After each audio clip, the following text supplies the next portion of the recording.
Decided it was time to retire and become quite the loner type person, which sort of happens when you retire. So the best thing I could find was the men's shed, and it's been a revelation. It's great, and according to my wife, it was long overdue. The men's shed is a place where men can come and feel welcome. They can feel that they are part of a larger group than just themselves. The thing I like about this place is it's very open and friendly. Doesn't matter who you are. Well, you can find everybody here.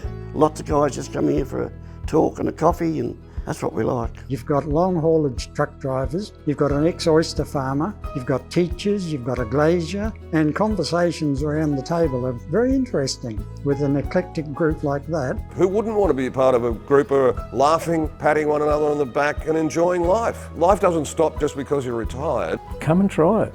You've got to try it because it's something different. You don't have to come every day, you don't have to come every week. Just come.